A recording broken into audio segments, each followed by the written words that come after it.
ভারত ও পাকিস্তানের মধ্যে দীর্ঘদিনের অস্থির সম্পর্ক নতুন করে উত্তপ্ত হয়ে উঠেছে।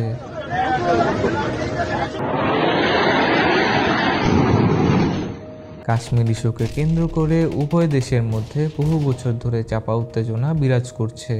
সাম্প্রতিককালে এই উত্তেজনা সামরিক সংঘাতের পর্যায়ে পৌঁছেছে, যা দক্ষিণ এশিয়ার শান্তি ও স্থিতিশীলতার জন্য গভীর উদ্বেগের কারণ হয়ে দাঁড়িয়েছে। গতকাল রাতে পাকিস্তানে ক্ষেপণাস্ত্র হামলা চালিয়েছে ভারত।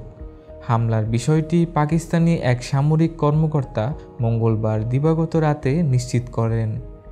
এই ঘটনায় 2 জন শিশুসহ নিহতের সংখ্যা বেড়ে 8-এ পৌঁছেছে। সেই সাথে আহত হয়েছেন 35 জন।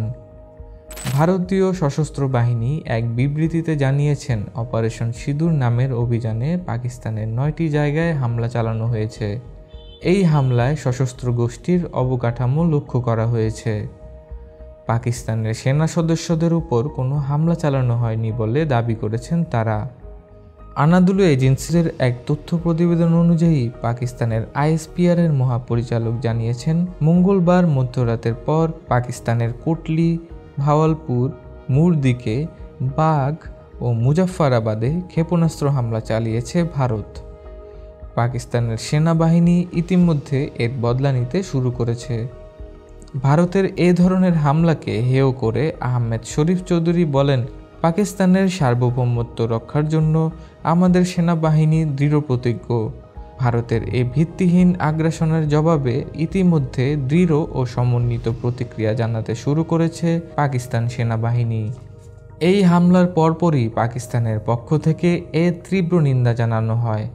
দেশটির সরকার এবং সামরিক বাহিনী এই ঘটনাকে আগ্রাসন হিসেবে আখ্যায়িত করে এবং এর উপযুক্ত জবাব দেওয়ার জন্য অঙ্গীকার করে।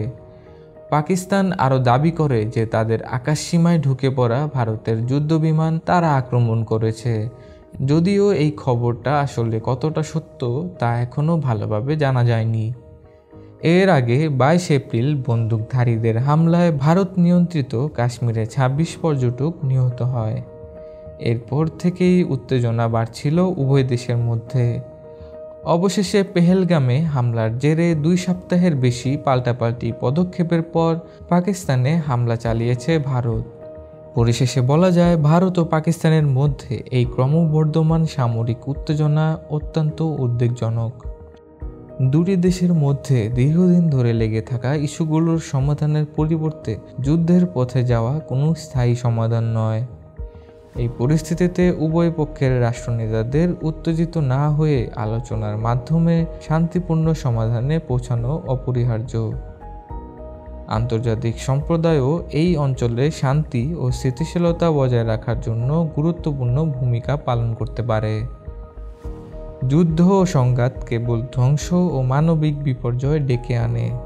তাই দক্ষিণ এশিয়ার বৃহত্তর স্বার্থে উভয় দেশকে শান্তির পথে ফিরে আসা উচিত। মোহাম্মদ আসাদুল হক, CMEKnews.com।